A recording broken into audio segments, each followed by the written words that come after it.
Welcome to Crossbody of Work. My name is Evan. I am Javier. This week, the start of a two-part series on big, sexy Oz. That's what we're going to call him now. He's just Oz. Big Daddy Cool Diesel. Also known as Kevin Nash. So we get to dive into a lot of gimmicks because before he was Diesel, which was truly his first big breakout gimmick, he was a lot of other things. A whole lot of other things. And then now he's, of course, known best as just his actual name, Kevin Nash. For those of you who never listened before, welcome to the podcast. We cover a wrestler through 5 of the most important matches. Some people get 3-parters where they get 15 matches. Some people get 2-parters where they get 10 matches. And Kevin Nash gets 10 matches. Yeah. No disrespect to Kevin Nash. No disrespect. But they're levels.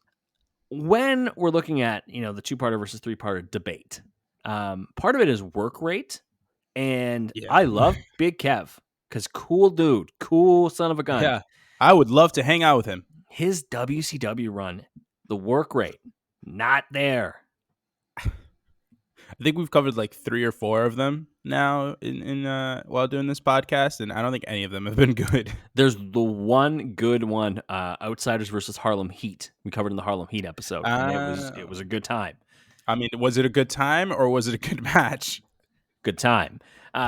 Kevin Nash, always about the good time. So before we dive in, you should be following us on Instagram, on Twitter, at Crossbody of Work. Go to Instagram for all of our fun reels that we post. Go to Twitter for all the pod updates. Go to YouTube. Follow us there. Hit subscribe at Crossbody of Work if you're already watching on YouTube. Hi. It's good to see you. We have lots of extra content on YouTube. That's if you want extra content, that's where you go. We have old throwback episodes we've thrown on there. We have Take a Card, Make a Card, one of my favorite series. We have Wrestle Revisited, where we add some more matches to some different people.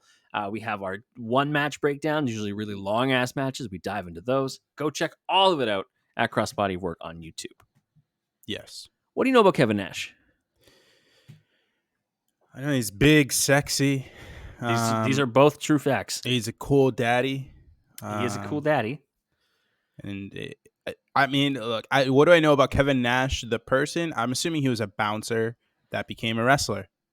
That's very good. Yeah, you were going to get there. All right.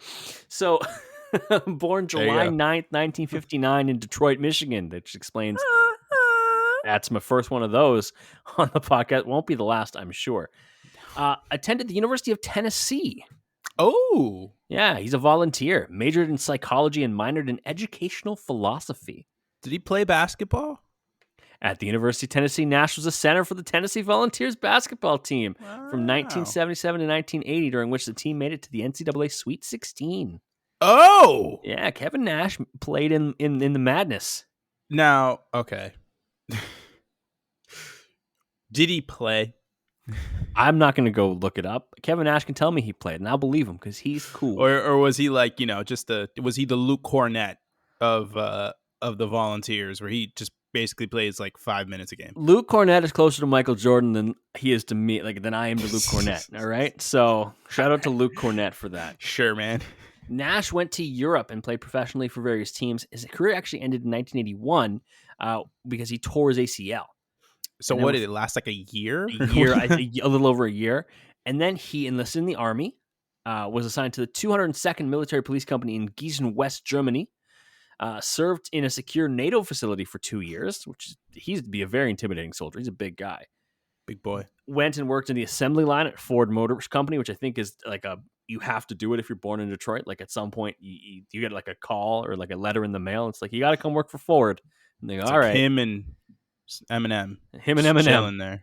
And then was a floor manager at a strip club in Atlanta, Georgia. So not a bouncer, but a floor manager. Damn. He Close. had more of a title. Decided to try professional wrestling and debuted in WCW in 1990 as the Orange Mohawked Steel, one half of the tag team known as the Master Blasters. I'm sorry? The Master Blasters. It was Master Blaster Steel teaming with Master Blaster Iron. The 90s were fantastic for gimmick. Who fans. was Iron? Is that like a wrestler that has a Wikipedia page? They do not. Okay. Sad. But Master Blaster Iron was replaced by Blade, and Blade was also known as Rage and the Dog. Oh my god. That's Those just sound like random offshoot cartoon characters in The Simpsons. these sound like character names you can pick on like a BMX game. You can be You got the Rage or Slim the Jim Dog. guy. In the Dave Mirra game, you've got Rage, the Dog, Slim Jim Man. Eddie from Iron Maiden. Wait, that's Tony Hawk. Nash then reappeared after they got rid of the Master Blasters. He reappeared on a new gimmick, having been repackaged as Oz, a character based on the Wizard of Oz from the 1900 children's book. He was managed by the Great Wizard and was pushed strongly for about a month. They pushed Oz. He then lost to Ron Simmons at the Great American Bash. And the reason that like plans got scrapped for Oz is apparently Nash refused to sign a $300 night guarantee as WCW was cutting costs. So they just didn't know what to do with the gimmick anymore. But we're going to look at an Oz match. It's Oz and the Diamond Stud. Who's the Diamond Stud for the people, Javier? Chico. It's Scott Hall. Scott Hall. It's very cool. So we have Kevin Nash and Scott Hall in WCW on September 21st, 1991, facing off against Tom Zank and Big Josh on WCW TV. This is the weirdest thing because it's Nash and Hall in like their worst forms. I mean, Scott Hall just looks the exact same. He looks the exact same. Exact same. Like that's just Razor Ramon. The Oz thing though is unbelievable because Kevin Nash, legit big man, legit sexy man. Like he's 6'10", 328, good looking guy, and you put him in an old man mask and a green cape. What are you doing? Here's the thing. You want to know something funny? I legitimately have no idea what Oz looks like because the only Oz I can think of is like when freaking James Franco played Oz. There you go. And like I've got nothing else for you. I don't think he looked like that. I don't even remember the original, like whatever. What is it called? The Wizard of Oz. Wizard of Oz. I haven't seen that movie probably since I was like 5 years old. Did you know that the suit that the lion wears is made of an actual lion skin? I mean, at least they're trying. I learned that from TikTok like 2 days ago. Why does TikTok know this? I don't know. Who is this lumberjack in the ring named Big Joshua? I don't know, but I like it. I'm in. I'm telling you right now, there's nothing worse than seeing Big Josh thinking it's going to be the guy who looks like fucking what the hell is that You're thinking of Josh from Tough Enough, the Joseph Gordon-Levitt movie where he's like dating Scarlett Johansson. Oh, the Don or whatever. Yeah, where he's like the Don, where he's like, I go to the gym, I get sweat. But like, you think it's a sleazeball. I'm like, that's Big Josh, right? No, that's Tom Zank. Yeah, and then the lumberjack is Big Josh. What do you think of Oz's work in this match? I'm going to be honest with you. I've never seen someone be that tall, presented as like an imposing figure and look so fucking goofy. The presentation does not help him. Like, he's just wearing neon green pants. Mm-hmm. How am I supposed to take a man that tall serious when he's wearing neon green pants? You're not. That's the longest. You're not supposed to. I'm supposed to believe this guy's going to be a main eventer? They definitely weren't going to put him to the main event, that's for sure. Diamond Stud looked like a goddamn main eventer. Let me tell you something. Diamond Stud looked really good. In terms of Oz, he does some things. Oz, he chokes Josh down a little bit. He gets some right hands in the corner. Oz does a test of strength with the Z-Man, Tom Zank. And Oz obviously wins because Tom Zank is a big guy, but Kevin Nash is Kevin Nash. He starts losing, so he just kicks the guy knees the guy in the gut. That's the way to do it. And oh my god, man, the absolute best was Big Josh's rapid stomps. The log roll. That's what they called it. The log roll. I was going to talk about that too. Because we've all seen random logging competitions on ESPN, the Ocho, where you have to stay on the log as it's in the water, and you just kind of you essentially have to run forward a little bit as you go. And he does that as like little stomps on Oz, and it's called the log roll, and it's a really funny move. Have you ever been to a water park that had like a safe version of a log roll? Yes, 100%. So there used to be one at Six Flags, the one that's in New England. And like I did it, and I like even the freaking lifeguard was impressed with how long I stayed on there. And as like a 7, 8 year old, that might honestly have been the highlight of my ego. That was your like athletic peak right That there. was all right. Well, I dunked the basketball at one point in my life, so All right, all right. That impressive for you. Whenever I think of water parks, I only think of the one time that seagulls kept trying to steal our French fries. So my friend was trying to get them to shoo away, and he threw a ketchup packet and just demolished a seagull in the face with a ketchup packet. And we couldn't did tell. it continue bothering you? No, but it flew away all like kind of wonky. We were like, did we like permanently Just give damage? a seagull CTE. I guess.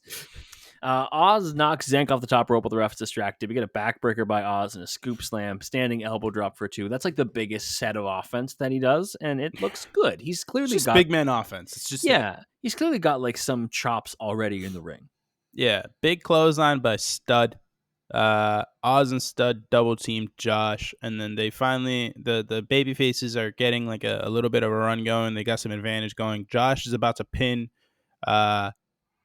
Oz when Stud comes back in and hits him with like a 2x4 of some or a stick no. of some kind. It's a literal axe handle, because that's what Big Josh had as a lumberjack, is he had the handle of the axe. So he hit him with an axe handle. And do you know how long it took me? Because before this, Josh is getting a little bit of like shine, and he's hitting axe handles to everyone. And I was like, wow, this lumberjack loves axe handles. And then I said it out loud, and I went, oh, I get it now. Yeah, they force the DQ, and the baby faces win. Oz loses. What a time. What a time. We got to move on. We got to get off of Big Josh. We got to get off Big Josh's I don't know if I want to get off of Big Josh. Let's talk about the next gimmick that Kevin Nash had, which honestly, I'm going to stand on it. I love it. No. I love it. Oh. We're talking Vinnie Vegas. All right. Our promo this week is a Vinnie Vegas interview. And Kevin Nash has been repackaged on the January 21st, 1992 at Clash of the Champions. I believe that's 18. He was a pseudo mobster based on a character from a movie called My Blue Heaven, played by Steve Martin. That's where the character came from. What the fuck? I know. The guy from Only Murders in the Building was the inspiration for Vinnie Vegas. Okay. First off, the fact that Only Murders in the Building is where you get Steve Martin from. I'm trying to relate to the young people who listen to this. Hey, Cheaper by the Dozen was right there. The jerk is the real answer. He became part of the, quote, half-ton of holy hell stable run by Harley Race, which included people like Lex Luger, Big Van Vader, Vinnie Vegas, and Mr. Hughes. And this sounds like your type of group. It's not, I mean, Lex Luger's bad, but the rest of it's not bad. This is the interview, and it's Harley Race and Vinnie Vegas being interviewed by Tony Schiavone. I have never seen a manager and a talent have less vibes going between them than Harley Race and Vinnie Vegas during this promo. Oh, that's a great question. Is there a worse manager? Oh, Ric Flair and Lacey Evans. That was the bad. first one that came to mind. Oksana and Goldust came to mind. Well, Goldust can make anything work. That's true. I can't even go there. Yeah, they are on different wavelengths. Like Summer Rae was with Rusev. Like that didn't really work. Lana and Dolph Ziggler. That was weird. No, that could work because it's not even like she was managing him. It was more so like a storyline. Like there's nothing WWE loved more and Vince loved more than cucking Rusev. Lana with Bobby Lashley. Lana with everybody aside from her husband. Bobby Lashley. So Schiavone's here to interview them. Race talking about how Lex Luger is the best conditioned athlete and he's only getting better because they're going to go to Super Brawl and he has a match against Sting for the world title. Then Vinny starts talking. What'd you think of the Vinnie Vegas? Why does he just? I don't even know how to describe. He's like fucking Paulie Fingers from The Sopranos. It's like I don't even know. Like you said, his inspiration was Steve Martin. I'm over here thinking it's Joe Pesci from Goodfellas. Like this is he's a tall Joe Pesci. He's just here like I can't even repeat the accent. It's terrible. It's like a high pitched, just sleazy Italian. So like American. That's the one part of this that I don't. like. I think honestly, I think a mobster character similar to like Tony D'Angelo in NXT, I think is Make it actually work. I think it's actually a great gimmick. He makes it work. I think it's the only problem is that Kevin Nash could not keep up this voice because it was a bad voice. I don't know what he says, honestly. Like he says something about gambling or like a gambling. I don't know. I was No. so like not even enthralled. Enthralled is not the word. I was like in a fucking catatonic state by just listening to this promo. Shivani asked him a question and he ignores it entirely. And Shivani, said, with a name like Shivani, you gotta be a paisan. Why does he sound like Billy Crystal? Like, what the fuck is this, man? When Vinny met Sally. And then he's talking about how every guy's got some guys got to fight. Some guys got a club. They play cards. They do some gambling. And then they call their hit on Big Josh. They told me you got to make an example out of Big Josh, you see? I do love that we have some continuity from the last match where apparently his job was to whack a lumberjack. What possible reason do you have for getting rid of the guy who mastered the log roll? He wasn't paying. You know, in order to have his business, his lumberjacking business, he's gotta pay the family. You gotta cut down the trees. You gotta cut us in. Exactly. No, apparently he just needed to make an example of Josh to his bosses. Nothing personal. And like that's the thing just is business. His stuff like this does lend well to a wrestling gimmick. Like Tony D'Angelo does a great job. Yeah, it reminds me in a way of how the APA could play any role because it's just like you pay us and we do it. Like it doesn't matter. Like that can be built into a gimmick like this. And I think that Kevin Nash has an inherent charisma about him, as we will see obviously through the rest of his career. The accent, man. It's just the accent. It did not work for me. Apparently he's going to have a match with Ron Simmons, the All-American. Don't think I won't deal from the bottom of the deck against you. It's like, what the fuck, man? There's one thing that sold me on this too. Is it that he just kept going like this, like he's fucking John Travolta? He was playing with his hair a lot. No, it was at the end. He just looks at the camera, does the little thing to push his glasses down, does the eyebrow raise, and puts them back up. And I was like, that dude knows what's up. He knows something. That's I don't know. Charismatic man. He is a charismatic man. I think it had potential. My issue was I do not think that Kevin Nash was the person that should have done it. He had everything but the voice. That's literally, I will continue on this track. The only thing missing was the voice. Maybe if Scott Hall had that, like I could see Scott Hall maybe. Well, because we also saw Scott Hall do Razor Ramon, which wasn't the same, but like it was a Cuban accent. It was a Cuban accent. Like Scott Hall could do that. Hey, Chico. All right, we're gonna take a break. We're gonna get to Chico in just a minute, right after the break. So we're back from the break. Nash spent the first half of '93 teaming with a guy named Big Sky. In June, he decided to depart for the WWF. June '93, he signed the contract at the request of Shawn Michaels, who wanted to bring him in. He was given the stage name of Big Daddy Cool Diesel, with what Wikipedia describes as an alpha male gimmick. Truly a Sigma male. No, Sigma's isn't that the lower of the bottom of the total pole guy? I have no idea. Beta, man. Yeah, Beta's the bad one. I have no idea because I don't pay attention to that absolutely toxic discourse that is absolute dog shit. I just know it based off of the memes. The memes. He grew long hair. He dyed it black. And, he was a cocky thug from Detroit. He had the sunglasses. He wore a lot of leather. He had the in his entrance. The name Diesel was suggested by Shane McMahon. Ooh. Yeah, look at Shane go. Truly the best in the world. I think it's a great name, by the way. I do think it's a great name. I genuinely think it's a great name. He started out, of course, as the bodyguard and friend of Shawn Michaels, the two dudes being known as the two dudes with attitudes. Great Radical. Name. Excellent. Especially for that time period. Excellent. He actually had his first debut at a house show, which I find interesting. June 6, 93, he assisted Michaels in defeating Marty Jannetty for the IC title and then appeared the next night on Raw as his bodyguard.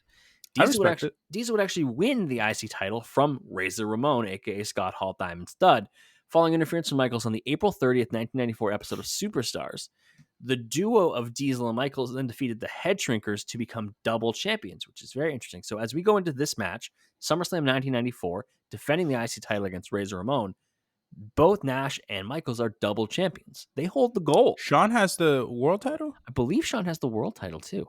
Oh, good for Shawn. Yeah. Oh no, maybe Nash was just double. No, Nash was just double champion. Yeah, because I don't Michaels. think Shawn had. Yeah. Michaels doesn't have it yet. No, but hey, it's the boyhood dream. Nash has 2 belts. Last time we saw him, he was a fucking mobster with a voice that didn't work. Now he has 2 title belts. It's pretty good. Hey. What'd you think of the Razor Ramon match? I thought it was solid. You could see where these guys have some sort of chemistry with each other because I mean they're good friends. Like they probably know how each other work and all this other stuff. I just think where the disconnect is that look, this is obviously no shot at Kevin Nash or Scott Hall. They're both very talented, all-time talents in professional wrestling, but both of them are like dance partners. They're not leaders. Okay. Like the lead dancers. And I think that when you have 2 guys who are like that, it's kind of hard to have one of those like stand out, like, oh my God, that match fucked type of thing, Like I'm not saying this isn't a bad match. It's a good match. It's just that's just what it is. It's just a good match. It's almost like its ceiling is kind of limited. Like it went well above its floor. It's a 6-man ceiling. Yeah, maybe a solid 7th man. Yeah, 4th. Like as Bill Simmons would say, like is that the 4th guy on a championship team? It's a solid Joe Ingles. Dude, I love a good Joe Ingles. I love Jinglin' Joe. All right, so the cool thing that Razor Ramon has is he has accompaniment too, and it's sweetness. It's Walter Payton. Oh my God, that was Walter Payton. That's Walter Payton. I wasn't like paying attention to his face. I was like, who the fuck is that guy? Walter Payton, who for me falls on, I would say Walter Payton is 4th on running backs that I want to watch highlight tapes of. Yeah, I'm going to tell you right now, like my opinions on running backs is so like it would piss everyone off. Okay, like if you're like just based on tape, who's your favorite running back? Well, my number 1 running back ever will always be LaDainian Tomlinson because he was like my guy. It's my number 2. It was Moss and LT. Those are my 2 good guys growing up. And then it's like fucking Peterson. Like I love Adrian Peterson. He was my favorite player. He's the reason I'm a Vikings fan. Peterson is actually Peterson would probably be above Walter Payton for me in terms of highlights for me. Barry Sanders is cool. Like Peyton 5. I like Priest Holmes. I remember when Priest Holmes was good. Peyton 5, Peterson 4, Earl Campbell 3. That dude was awesome. Tomlinson 2, Barry Sanders 1. Barry Sanders is the greatest fucking running back of all time. Who is an underrated highlight reel that I fucking loved growing up as well? Larry Johnson. Oh, I was going to guess. I was going to say Arian Foster, but he's a little old. He would have been older by then. All right. Yeah. This match. Larry Johnson. Maybe a good little Steven Jackson. Oh, Steven Jackson. Marshall Falk, shout out. What was your favorite part of this match? I just kind of liked Shawn. Like Shawn might have been my favorite part of this match. He was fucking great. Shawn is very extra. I think it's great because Walter Payton has on like the immaculate Razor Ramon shirt, like the really cool. I want that shirt, line print style shirt, and somehow he's not the coolest looking guy because Shawn's in his like zebra print outfit. I want Shawn's outfit in this with the hat and everything. I want that on my character in GTA 6. Yes, that you probably can do it. Early on, Razor with some work. He's got the clotheslines, back elbow in the corner, and then Diesel gets control. He does a big choking boot in the corner while Shawn pulls Razor's hair from ringside. There's a lot of that like quick cheating, little bit of assistance from Shawn. We get a sleeper locked in by Diesel early. Yeah. I was like, rest spot. We're ready. Which is like, come on. You guys look like you're in the best condition ever. How are you both needing rest? Diesel. So Shawn removes the turnbuckle at one point here. Yeah. Then Hebner like gets in the way. So preventing Diesel from doing essentially an Irish whip to so the Hebner checks on Razor while Shawn provokes Walter Payton. And then Earl Hebner then stops Walter and then like Peyton points out the missing turnbuckle, and so Earl Hebner like stands in the way. He's like, "You shall not pass. You shall not do an Irish whip into the corner."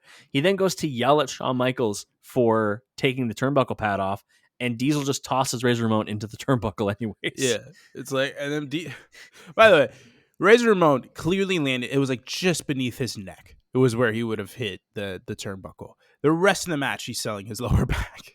All the whole match. Whole match, lower back. But I will say, Diesel does do a lot of lower back offense. He does the sidewalk slam. He's but the big one is the big thing was definitely his neck, between his shoulder blades. And so Sean distracts. Sean just keeps distracting people. Diesel does like a leaping elbow drop to the back. He's just working the back over. Yeah. There's a big boot for a near fall. He throws on an abdominal stretch where he's like reaching for the top rope every once in a while, for the top rope. Holding.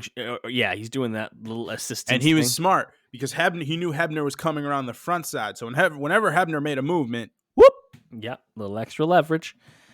Razor locks one in as well, and Diesel immediately hits a hip toss to escape. Diesel gets run into the exposed turnbuckle. We got a knee from Razor, some right hands by the bad guy. Razor slides under a big boot in the corner, goes to the outside, drops Diesel, and then pulls him by the legs to go groin first into the ring post, which was good. Diesel, like Razor's little like hope spot here is really good.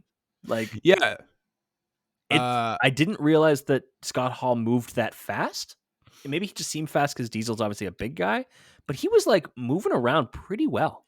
Well, Scott's a tall dude, but he's not like that tall. You know what I mean? Like, I feel like 6'6", 6'7", but that I feel range. Like he has like tall guy energy, you know? Well, yeah, because he's still a tall motherfucker. You put him in wrestling nowadays, and he towers most people. Yeah, he just like he'd like bonk Adam Cole on the top of the head. Like, it's like how Randy Orton's freaking taller than everyone in wrestling, and he's like 6'5", Randy Orton's real jacked, baby. He's huge. He's huge. Looks even bigger now. Anyways, Razor does the. Or it's not Razor. Diesel does it. Sean distracts Razor, so it pretty much kills the hope spot. Yeah. Sean then grabs the tag belt, and he's going to go hand it to Diesel, but Walter Payton stops him. Then Hebner confronts Walter Payton, so Sean's able to slide into the ring. Diesel is holding Razor Ramon pretty much, and Sean's lining up for a super kick. He goes to hit it. Razor gets out of the way, and so he accidentally hits Diesel, who just dies. Diesel's dead man.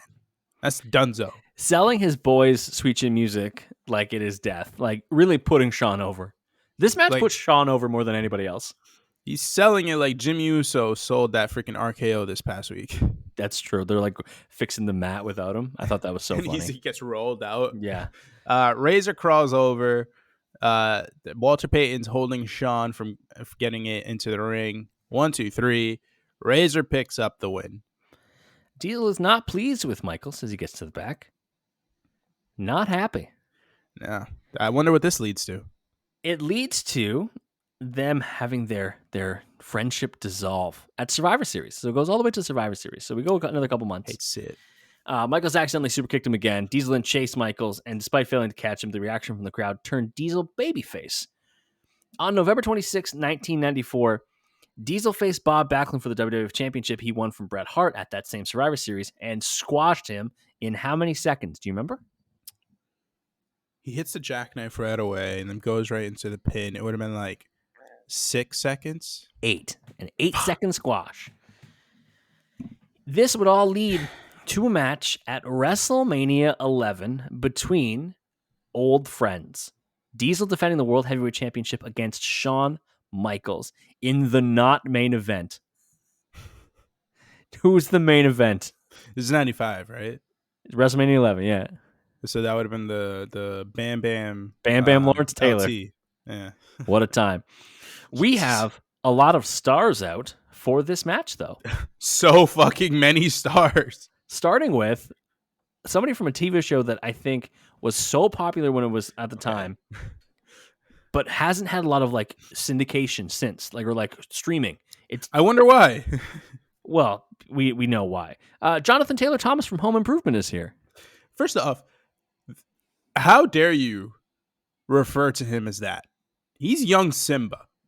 He is young Simba. That's true. That's what he is. He's young Simba to me, and he But always will if you be. see his face, everyone's going to know he's one of the kids from Home Improvement.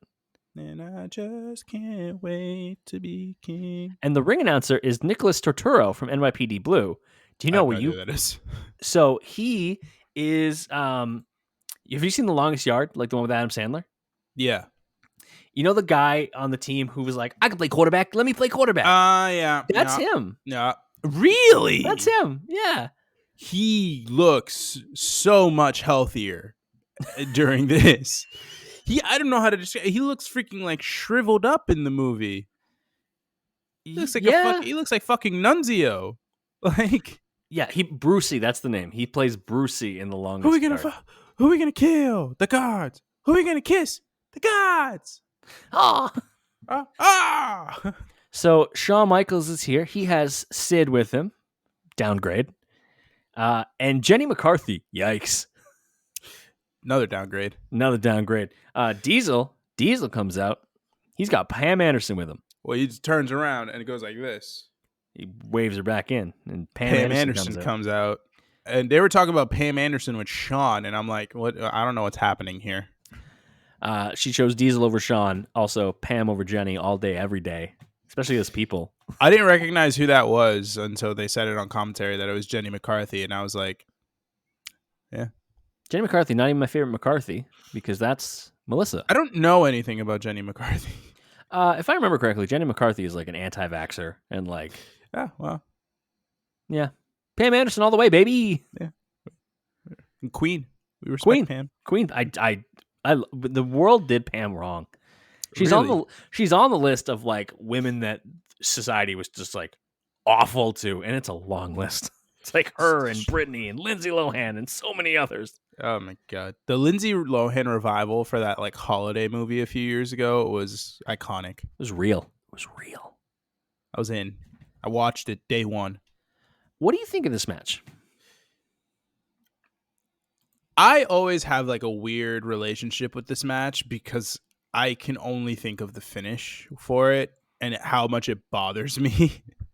And it's the only thing I can think about. Honestly, I think this is one of Diesel's best matches in the Diesel character. It's like Bret Hart is his number one best match. Is this your recommendation for the week? No, actually. Is it the next match? It is. Yeah, me too. Yeah. Okay. It is. It's not that... again, I think this is one of his best matches in the Diesel character. It's just that freaking finish, man. I also think Shawn is doing a little too much healing in this. Like, he's doing too much heel work. Shawn is weird, though, because of... There's always something appealing about Shawn, as long as you're outside of Montreal, that, like... He always does have to go a little over the top, I think, to maintain heel heat. And so he does do what feels like a lot here. Yeah, like Diesel with a cheap shot, he calls Pam into the ring. Or like, this is before the match goes off. He calls Pam Anderson into the ring and the sparkler pyro goes off. Yeah, he has all his like glittery pyro that goes off. Shawn just goes fast as fuck, boy, and then he pushes a photographer, and I'm like, well, what did that guy ever do to you? The answer's nothing. Shawn's just being an asshole. Not the first time. He questioned him about the bar fight in Syracuse. That's what he did. Not the last time he bullies that photographer, by the way. Diesel does like a fake, he fakes. So Diesel gets on Sid gets on the apron. And Diesel like kind of like fakes like he's gonna attack him because he knows Shawn's coming from behind, so he like does like a little and then he quickly turns around and decks Shawn. Yeah. He just kind of bullies him early on, bully Shawn early on, and like you could see the frustration in Shawn's face. So Shawn, which is a problem because that's Shawn kind of decides baby-facey. To spit on Diesel. That's his big plan. I will spit on the giant man. And it's weird because it throws him off his game because Diesel charges at him and Shawn is able to kind of use his speed and dodge and do things like that. Shawn goes for a vertical suplex. Bad idea. Diesel's huge compared to you. Diesel with the easy reversal. Yep. Sends Michaels to the outside. Shawn slides under Diesel to get through the legs to get some shots in. Shawn goes for a sunset flip. Diesel stops it. 2-hand choke on Shawn. Just deposits him crotch first on the ropes. Which is just kind of bullying, but also deserved it. Yeah, hits him in the Playgirls. It's a good time. I need Seth Rollins to do that to CM Punk. Uh, Diesel he's on top for a little bit, and then Sean gets the advantage back. He hits a flying crossbody to the outside. And then there's that fucking photographer again with the Washington jacket, like the Washington University jacket, Yeah. just getting fucking abused by Sean. Sean has an issue with this man. I don't know what's going on here. This guy's just a photographer. Like, it doesn't make any sense. Sean hits a splash off the apron to the outside. Diesel goes into the post. He does like he gets Diesel back into the ring. He hits like a flying middle rope bulldog for Diesel a near fall. Also, if the ref counted at all, Diesel would have been counted out like 3 times over when he was crawling into the ring. Lenient referee, or it's up to the referee's discretion, brother. Yes. Sean up top, big diving elbow drop to the spine of Diesel for a 2 count. Sean then goes for a long sleeper hold, so we get one of my favorite spots. He's down, and it's time to do the arm raise spot, where one time it goes down, and a second time it goes down, and on the third time he holds it. And normally people are really dramatic and like shake their arm and are like, "I'm pumping up," or they're like, "Hold it up here." Like Diesel held it down. Diesel held it at the line. He was at the line and was just like chilling. Yeah, just holding it. Just I was like, did he actually like move? I legitimately was like, did he not? He didn't lift his arm. Diesel does everything too cool. He's like, I can't be too excited about this. I gotta just hold my arm like Scotty? this. Gotta be too. Yes, exactly. Diesel does the snake eyes and then does like the flying sit. I need to figure out what that's called. The flying sit. It's basically the Bronco Buster to the back of the head on the middle part of the rope. So they're draped on the middle rope as if they're going to get 619. Is a good way to think of it. And instead of obviously doing a 619, because that would blow my mind, just a seated senton. Diesel does like essentially like a leg drop to the back. Like it's like a big leg to the leg Larry to the back. That's pretty much it. A little down the line here, and star of the show has shown up. Yes, if you're watching on YouTube, the cat is here. Yes, she's hungry, guys. She also loves Diesel matches. Yes, big Diesel girl. Sean hits a sweet chin music out of nowhere. Unfortunately, the referee, I'm going to only assume it's Earl Hebner. I wasn't paying attention. Yeah, he's nowhere to be found. He like fucked up his ankle. I don't know how or when he fucked up his ankle, but Earl Hebner did to Shawn Michaels what Trevor Lawrence did to my fantasy team on Monday and fucked up his ankle when I needed him most. Again, for those who maybe haven't listened before, Javier hates Earl Hebner. I fucking hate this man. With the passion of 1,000 burning suns. What happened is Earl went to the outside because Sean had gone to the outside for a breather. No idea why Earl had to go out there, but when he did, he just rolled his ankle as he was going to the floor. Is that a shoot? I don't know. I assume it was not a shoot. I assume it was a work because like the way the sweet chin music ended up playing out. But I start howling immediately because I know that what's about to happen, and I know that Sean is going to have a visual win on Diesel, and the reason he doesn't win is because it's Earl Hebner's fault. And I'm like, Javier's going to love this. Is this a double turn? Did a double turn just happen because Earl Hebner fucked his ankle? Diesel kicks out on 2. Sid removes a turnbuckle for funsies. I don't know. Sid just wanted no reason. Involved. Literally no reason for it. Diesel gets a back suplex. Sean covers him after, though, because Diesel's still wiped from the sweet chin music. Yeah. Diesel always just selling sweet chin music like death. You know what? I respect it. I do. Diesel catches Sean coming off the ropes on the middle rope. Sidewalk slams him, catapults Sean into the exposed turnbuckle. Then we go right into the finish. It's like one of the worst jackknife power bombs ever. Yep. Does it? And you just so Diesel's jackknife is not like any other power bombs because he doesn't really hold them up there. It's one fluid motion. Yeah, one fluid motion, immediate release. And the problem is Sean fucking lands on his heels. Like he doesn't land on his back. Like he doesn't take a back bump. Doesn't even land on his ass. He lands on his fucking heels and then just rolls back. Like my man took a tumble. Yeah. Beginner gymnastics class is what's happening here. And 1, 2, the Diesel just drops down. 1, 2, 3, pins him. Diesel then celebrates with Pamela Anderson and Jenny McCarthy and Jonathan Taylor Thomas and Brucey from Longest Yard. What a party! What a group of hanging out people. What a cool group. They also It's just like if you saw that combination of people together, what is your first thought? like, are they the ages they are here, or like today? Well, it's got to be the ages they are there.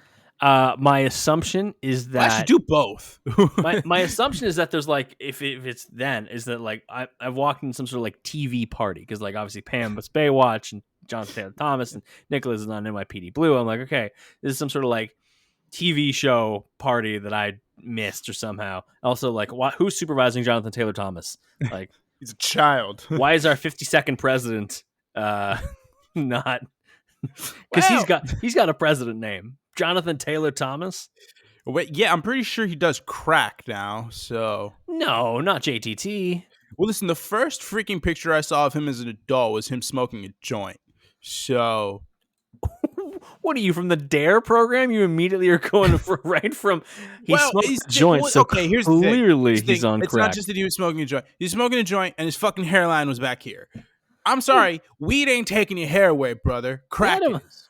Let him. No, just life is. If I saw these people all today, I would assume I am on Cameo. Who wants a cameo from Jenny McCarthy? Some very weird people. She's also married to a Wahlberg. Is it? It has to be Donnie. It's Donnie.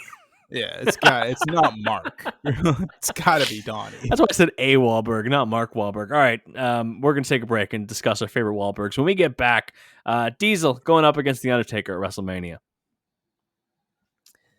Back from the break.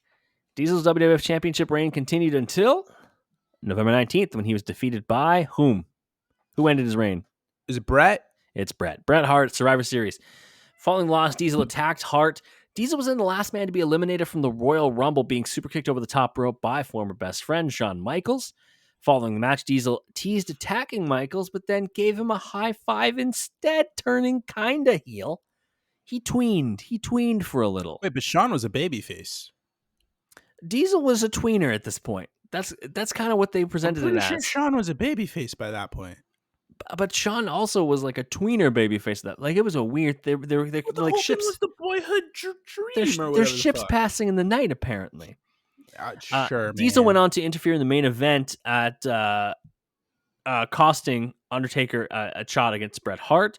He then at In Your House 6, Diesel attempted to regain the WWF Championship from Hart in a steel cage match, but the Undertaker attacked him in retaliation. So we get this match at WrestleMania 12. It's Diesel versus the Undertaker. It is our recommendation for this week. Yes, it is way better than it had any right being. It's really good. I was not expecting this. It's really good. Diesel, better as a heel or a face for you? I don't even know, man. Like, I think he's got like some good things about him as a babyface. What about just Kevin Nash at large? If you had Kevin Nash come into your company, right? Where would you want to slot him in as a babyface or as a heel? A backstage personnel. I don't mean now. I mean like in his prime. Probably as a heel. Just because I would want to see, because we'll get to it, but he just hits a lot of jackknifes, and I like that. That's like fair. babyface Diesel ain't hitting multiple jackknifes, which is a problem. It's the whole reason Wardlow got super over. He just started hitting fucking power bombs to everybody, and then he just stopped doing stuff and being on. No, he just TV. stopped showing up. Yeah, he just stopped being on TV. Undertaker with Paul Bearer just feels right. Just feels right. It's the way he's meant to be presented. This is before the turn, right? Obviously, yeah, Mankind feud comes later. Yes. Diesel with an early elbow, Taker with a big clothesline, misses the diving elbow, Diesel clotheslines him to the outside. Taker, of course, lands on his feet because he's a big fella. Lands a bunch of punches. God, Undertaker's punches are so fucking good. Is he a big fella or a smart? Is he a smart fella or a fart smeller? You really butchered that one. I did. You want to redo? You want me to use my ending powers? No. We gotta leave that in there. The people need to know. The people need to know I messed that up. It's nice that when people know you're human, right? Yeah. I can't be perfect. They may think I am. They're very wrong. Diesel returns favor. Diesel is then run into the steel steps. Early tombstone attempt. Like, Yeah, I've never seen him really do that. It's like a minute and a half in, and he's going for a tombstone. Diesel's like, what Taker the fuck? is like the most realistic of all wrestlers. Like, he knows I'm not hitting the big move early. Why would I do that? Yeah, normally he's all about the strikes early, right? This time he's like, nah, it's time for a tombstone. I'm trying to go home. He's like, I ain't an indie wrestler, brother. I'm not hitting the big stuff early. That doesn't work for me, brother. This is the main event. Taker going up for old school. He connects, but Diesel stays on his feet. Taker tries to run in clothesline. Diesel drops down to dodge. Really good dodge by Diesel. Yes. Taker misses a chair shot because apparently he's allowed to do chair shots. Taker gets like a free pass on WrestleMania. They're like, you can just do whatever you want. It's fine. He gets whipped into the guardrail. Diesel drives Taker into the post back first, and then he does it again. Is it wrong that I haven't been to a chiropractor in so long that when that happened, my first thought was like, that probably helped my spine. I've never been to a chiropractor. I've always wanted to go, but I've never been. Oh, it's the best. And listen, if you're listening, you're like, hey, chiropractor is like a pseudo thing. I'm like, I don't care. I feel better when all my bones go pop, pop, pop, pop. My girlfriend, her opinion is that chiropractors are assholes. So she doesn't. Every chiropractor she's been to has been like an asshole. So where do you find out these mean chiropractors? If any chiropractors are listening to this, slide into my DMs and be nice. Be nice. If a chiropractor slid into your DMs and was just like, fuck you, that would be outstanding. Just like, I'm gonna crack your fucking back. Yeah, I'll crack your back and your skull. It's like, in a bad way. What do they teach you at chiropractor college? I'll fucking break a bottle over your head. Diesel's looking for a count out, which is weird. He's just like, it's WrestleMania. It's just, you stay out there. The streak's broken anyways, brother. Taker tries to get in. Diesel just bumps him to the outside. And when Taker does come in, he gets a big boot from Diesel. A very good big boot. Obviously, we should talk about some moves that Kevin Nash does well. Sidewalk slam, big boot. His jackknife can take it or leave it in terms of how it actually... I love the jackknife, man. It all depends on who it gets hit on, because we've seen some the bad Bret ones. Hart one. The Bret Hart ones, I should say, because he's had a few pay-per-view matches against Bret. They're always on point. Yeah, always. He starts. So he hits. He puts on a bear hug after the big boot. And Taker gets out of it eventually. He hits a flying clothesline for a near fall, and I was like, oh. I didn't know you knew how to do that. No, you knew that. Diesel hits a jackknife. He does not go for the pin. He is taunting like a motherfucker. He's taunting Taker, who just does his sit-up. Diesel just grabs him, hits another jackknife, and he ain't done yet. So here's the thing, though. I think the reason after the first jackknife that he didn't is because he knew Taker was going to sit up. So that's why he's just standing over him being like, come on, I know you're going to do this. Like, that's the way I watched it. I was like, Kevin Owens shit. Yeah, he's like, I fucking watched wrestling before. I know what you do. Like, do the sit-up thing so I can hit you again. Because then, after the second jackknife, he drops down, Taker choke grabs him, Diesel frees himself. On the third time that happened, Taker gets to his feet. Diesel hits a back suplex to avoid the choke slam. Yep. Taker, coming off of a whip to the ropes, does a leaping clothesline. He does end up hitting a choke slam. He does. Gets him, tombstone, and you could tell it's a big man because of the way that Taker adjusts the tombstone. It's kind of like side sideways. Tombstone. Yeah. He does that only with the tall people. Essentially, when his head isn't going to properly peer over their crotch if he's in the middle. Yeah, he's like, I'm a brother from Texas. It's not going to work for me, brother. It's junk bean right there. That's not going to work for me. In the easiest spoiler of all time, Undertaker wins at WrestleMania. Shocker. Yes. This is my recommendation, 100%. I thought this was an excellent match. But we're about to get into a match that is about the moment. So, yeah. What do we know about Kevin Nash? Well, we know that shortly after WrestleMania 12, his contract status was up in the air. And at the time, Eric Bischoff, who was WCW Executive Vice President, was offering a lot of money to WWF talent to get them to jump ship. And he had convinced a bunch of other people, including, of course, Hulk Hogan and Randy Savage, to go over. At the time, he was also in the process of talking to Scott Hall. Nash explained that Hall had been the first to sign with WCW and was offered a contract that paid him, quote, above Sting money, because Sting was the kind of the measuring stick. Like, Hogan made more than Sting, Savage, and Flair, but Sting was the contract that a lot of other contracts were kind of. I wonder how much Sting made. Well, Hall also informed Nash that he had been given, quote, most favored nation status, which means if someone new was hired for more money, Hall's contract would increase to match that contract. And Nash got the same type of deal with an average salary in 96 of $1.2 million. Yo! Get the bag. Nash said to Vince... I want to know how much Hogan was making. Nash said to Vince that he did not want to leave, and if Vince was willing to match the offer, he would stay. And Vince was like, I can't, because he'd have to do other offers similarly to other wrestlers in the promotion, Taker, Hart, things like that. And because of a bad financial status, because again, they're coming out of the steroid era. They're coming out in 95. Yeah, they just couldn't afford it. Because we didn't also talk about this. Diesel, the worst strong WWF champion of all time. So wonder why they were in a bad spot. Yeah. It's not all Kevin Nash's fault. Like, it really isn't. Yeah, he didn't have that. He didn't have really any They had a compelling fucking SummerSlam match against Mabel. That's a highlight. No, it's not. We love Mabel, but it's not a highlight. I liken it to when I was in university. Every year, all the residence buildings would have a road hockey competition, which is the most Canadian thing you've ever heard. So every road hockey, it's hockey but played on pavement instead of on. You mean street hockey? Whatever. Streets and roads are the same goddamn thing. No. That's like saying a highway and a byway is the same thing. It ain't. Enough with you. So we called it the Stanley Can, not the Stanley Cup. It's good. We're very funny. Anyways, the first 2 years I won the title with my friends on the team, and my friends were all much better at hockey than me, and that was fine. And then I got to third year and I was in a different building and all my friends moved off campus, and they're like, you're the best player on the team. I'm like, that's not a good sign. I shouldn't be the best player on the team. Like, same way. I'm like a gel guy at best. Yeah, I'm a third line grinder. I should not be the best player on the team. I don't know what that means. It means essentially you're somebody who just checks other people and is not expected to score. Me. So if Mabel is the guy that is showing up, Mabel shouldn't be the guy at the top having the SummerSlam main event.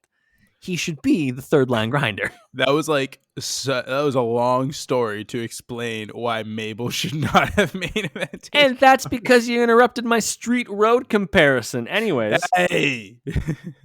Of course, we also had the curtain call because he had a steel cage match at a house show against Michaels on May 19th. And then after the match, Diesel, Michaels, Razor Ramon, Hunter Hearst Helmsley came out and did their hug in the ring, and they wished each other well. And the only person who got punished from that was Triple H because he's the only one who could be. And Stone Cold Steve Austin won King of the Ring, and because of that, Vince McMahon is a billionaire. That's right, and he has a tiny little mustache. So after 2 weeks of Scott Hall returning on WCW programming and taunting announcers and wrestlers and everything, Nash also returned June 10th, 96. The duo were known as the Outsiders, of course, because they were invaders. WCW actually had to peel back on how much they said they were invading from another company because WWF was like, we will sue you. We will sue you. At Bash at the Beach, they fought a team of Lex Luger, Sting, and Randy Savage and promised to add one more man to the team. And the question was, who was the third man? We're at Bash at the Beach, 1996. It's Hall and Nash versus Savage, Sting, and Luger. God, Nash and Hall are so fucking cool. Michael Buffer is like giving a eulogy before he actually does the ring announcements. It's so long. He's like, I skipped it. We're here, and this is for the fate of WCW to avoid all catastrophe. Yeah, he's like an anime narrator that we don't need. And I don't know why I just turned Michael Buffer into Bruce Buffer, but they're brothers. I mean, they're brothers. But it's fine. I didn't realize, because I obviously know what this clip is about. I didn't realize Luger and Savage also had Sting face paint on. I know. So that's team camaraderie right there. It is. I was like, this is great. Luger decks Nash and the babyfaces are just clearing house until Sting hits a stinger splash in the corner on Nash, and somehow that knocks Luger out cold. The match genuinely stops. A gurney comes out to take Luger. Like, what the fuck is happening? Mans does a stretcher job because fucking Nash took a stinger splash. Yeah. Why? So that's like a 6-minute break. The actual match then continues with Sting and Savage versus Hall and Nash. During this, Good match. the match is fine. The quality's fine. Nash and Hall are really good. They're doing lots of cheating, abdominal stretch with Hall holding on to Nash for an extra advantage. Savage accidentally distracting the ref on a Sting roll up, so Hall gets free. Like, there's a lot of cheap little heel things that they do. Babyface is using speed. The heels are overpowering them because they big boys. Yep. Scott Hall hits a fallaway slam. Evan popped. I did pop. You're right. Sting collapses at one point here after the abdominal stretch spot when he clearly get a hot tag to Savage. Just as he's inches away from Savage, he just collapses under the weight of his exhaustion. Just dies. When we do get the hot tag to Savage, it's axe handle to Hall, runs both outsiders into each other. Very good. Hall tossed over the top rope. Savage with an axe handle to him on the outside. Savage throwing axe handles like he's fucking Big Josh. It is nuts. Well, he's going to make it comfortable for these two men. There's a low blow by Nash while the ref is with Hall. And then somebody comes out. Who comes out, Javier? Is that Hogan? It's Hulk Hogan. Hogan looks like he's protecting Randy Savage in the ring and then drops the leg on Randy Savage. Hulk Hogan is the third man. I knew he was going to do that.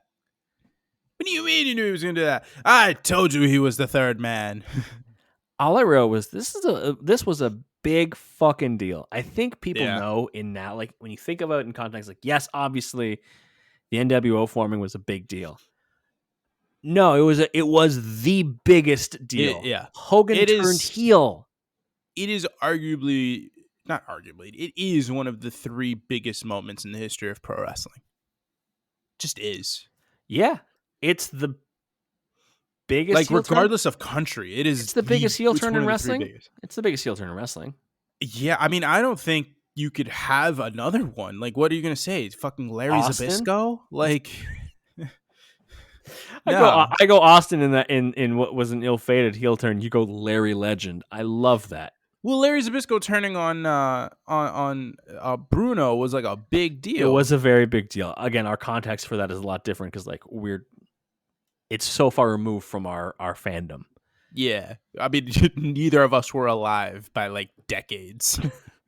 The ref gets tossed out by Hogan. He drops the leg. Hall counts the pin, so I guess they win technically. Weird. I actually think this goes down as a DQ. Double check and see. in the annals of history. Mean Gene comes out, ask Hogan, what's he thinking?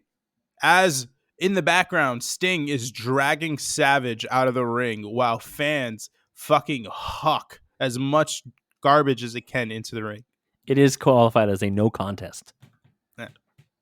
Hogan tells the people to shut up when he's getting interviewed by Mean Gene. Mean Gene talks shit. Hogan says that they are the future of wrestling, which is crazy. Yep. Because Hogan's 42. The New World Order of Wrestling.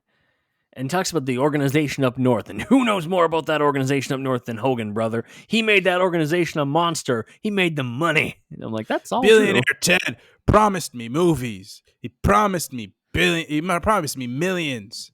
He promised me big matches. And he goes, he says he got bored. And so he joined up with the New Bloods. What other movies was Hogan in after he joined WCW? I don't know, man. What fucking movies was Hulk Hogan in? Dude, he was in Three Ninjas, High Noon at Mega Mountain. Great movie. I have no idea. Dude, Tum Tum Rocky? Great. No idea. He was in Muppets from Space. Are these on your Letterboxd? Yeah, my top 4 is all movies Hulk Hogan was. My top 4 is No Holds Barred, is Gremlins 2, The New Batch. He's in Gremlins 2. Santa with Muscles, and Romeo and Juliet. Those are my top 4 on Letterboxd. Wait, whoa. Are you saying Romeo and Juliet because it's a meme movie, or are you saying it because Hulk Hogan's in it? Hogan's in it. Hogan's in Romeo and Juliet? He is Terraforminator announcer, an unseen person who promotes the Terraforminator lawnmower. Yeah. It's a lot, brother. Kevin Nash is cool. Kevin Nash is so cool. That's all I got from him. I mean, he didn't start off cool. He started off as a jabron. But then he gets cool. Very cool. It's essentially like, I was gonna say it's what I was like through high school, because like I did end up cool at the end of high school, but like at the beginning of high school I was not cool. I It's wasn't like the new guy. I wasn't like Oz levels of uncool, but I was like Vinnie Vegas levels of uncool. I didn't start at the Oz level. I started at the Vinnie Vegas level. I have no level. Everyone just kind of knew who I was, but I did not want to be like well known. So leave me alone. I was like, don't look at me. Peace. Hogan also keeps calling the NWO the New World Organization, which is very funny. New World Org? He's like, New World Org, baby. Every person in this match would eventually be in the NWO. Every single person in this match would eventually be in the NWO. Wow. I wish I could say that wasn't true, but even Sting joined the Wolfpack. Even Sting joined the Wolfpack, so everybody's in the NWO. Back. That, yes, you're right. The kitty cat knows it is time, because that is the end of this week's episode. Next week, we have even more Kevin Nash to cover. We're going to look at his run as part of the NWO. We're going to look at him coming back to WWE in 2002, 2003 as part of the NWO there. We're looking at him in TNA. Are we looking at him have a match against CM Punk? Oh wait. LOL, I thought he was dead. No, none of that. What did you think going back and looking at the early career of Kevin Nash? He's so cool. Diesel slaps, man. Diesel's he's good. Just cool. Like, I don't know how to describe it to anyone other than he's fucking cool. If you haven't gone back and watched Kevin Nash in any capacity, and your opinions of Kevin Nash are literally just, hey, he was the NWO guy. He was big. He was kind of boring. And especially if you're like an indie guy who's watching TNA and you're like, fuck that guy. Samoa Joe called him a piece of shit. Or whatever the fuck. Like that guy hates Samoa Joe. Fuck him. You know, like, or you were like a main event Mafia guy and you didn't like that. Like, fair. I can understand all of that. Kevin Nash is fucking cool. Like, there's just like a cool factor to him that not many people in wrestling have. Yep. It's like him, Swerve Strickland, and like, I don't know, man. He's just cool. Yeah, he's just cool. I would recommend everyone go back and watch some more Diesel stuff, because I think Diesel, knowing it's the thing that happens before the NWO, I think colors people's opinions of it. Like, it was really good at the time. Plus, the lowest strong champion. Plus, he was Shawn's bodyguard. So people were like, oh, like he's Shawn's bodyguard, then he doesn't draw, then he leaves. I'm like, there's more to it than that. Give Diesel an honest shake. That Royal Rumble match against Bret Hart was so good. It was one of the 15 matches we picked for Bret Hart. Think about that. Bret Hart has a lot of good matches, and Diesel was one of his 15 best that we picked. Maybe not the best, but it was really good. It's up there. It's up there. No, it's genuinely, his matches against Bret, all of them were excellent. His matches with Shawn are good. Shawn was good. It just, you just kind of have to keep that jackknife out of your mind when you watch it. And the match with Taker, really excellent. Good. My recommendation. Really well done. Yeah. I'm really excited for next week, because we get to talk about the finger poke of doom. We get to talk about ending Goldberg's world title run. We get to talk about Samoa Joe. We get a lot of that content next week with Kevin Nash. You should follow the podcast on Twitter and Instagram at Crossbody of Work and get all of our good content there. Keep up to date with what we're doing. Tell us in our DMs who we should cover next for the pod as we go into the new year. We have some content coming up going into the new year. We have Japanuary coming up, where we're going to cover all Japanese wrestlers through January. Plus, we have episode 200 coming up. Tell us what you want us to do for 200 episodes of the podcast. If you send some things in, maybe we'll read them on the air during that. Yeah, I mean, we will. It's not a might. We will. We'll definitely do it. So, tell us in the comments. Subscribe to us on YouTube at Crossbody of Work. All the good content lives there as well. Follow Javier wherever he tells you right now. God damn it. Need the sign. About the sign again. It's at JMellow Sports on the Twitter machine. Lob the boy a follow. Follow me on Twitter as well, at @EvanGomes, ITSEVANGOMES. FullPressWrestling.com for the links to all the matches this week and all the matches we cover every week, plus Full Press Wrestling for all your other wrestling needs. Lots of good articles there. Go check all those out. FullPressShop.com. Cop the merch, support the boys. Hopefully some new merch coming in the near future as well, so you can get all decked out after the holidays with all that money you get for all of your different holiday celebrations, and wear it to WrestleMania, where you'll hang out with us, because we'll be in Philly, baby. I thought you were about to do another Diesel honk, and I was ready for it. I was about to, but then I was like, wait, no, that's not a moment for it. That's not the time for the Diesel honk. But what is time for is Javier's life advice. You got any final words for the people this week? Or do you need a moment to regroup? This week on Life Advice with Javier. Listen, man. Some of y'all motherfuckers live where it's warm in the world, and I Not us. both envy you a little bit, tiny bit of me envies you. But also, like, I don't envy you because most of the time that sucks. But recently, it's gotten brick over here. So this is my obligatory, start of the winter, realistically winter. Make sure you guys keep yourselves warm, bundle up. Layers are important. Make sure you protect your hands, face, all that jazz. You don't want to get the sniffles. Make sure your apartment /houses / wherever the hell you live stays up to a certain temperature. I think it's 63 degrees it has to stay at night. To not freeze the pipes? 67 or something like that during the day. Yes, to not freeze the pipes. Freezing pipes suck, and they take forever to fix, so you don't want that to happen. Make sure, again, keep warm. I think hand warmers are a real fun thing. I use them quite often. I don't like gloves, but hand warmers are great option for those of you who are like me and don't like wearing gloves. Most important thing that I can recommend to anyone, if you have the facilities to do so and your car doesn't have one, get a fucking remote starter. Get a remote starter. It will change your life. When I upgraded my car and I was able to freaking start my car from my phone, my life was never the same. It beats going out to my old Honda Civic and just sitting there freezing my ass off for 10-15 minutes in fucking sub 20 degree Fahrenheit weather, just dying. It's not as fun. My car gets to the fucking little part on the goddamn meter where it's oh, it's warm enough now. It's not fun to have to do the wait. If you can too, invest. People don't do this. Invest in really good gloves. People cheap out on the gloves because people are like, oh, I lose the gloves or I do it. Get good gloves. I got some from Costco that I'm happy with. There you go. You got to find the brand you're happy with. Honestly, buy 2 pairs. If you like them that much, buy another pair. You're gonna lose though, for real though. Yeah, keep warm. You're just walking about. Nice, just get 2 of them, put them right in your pocket.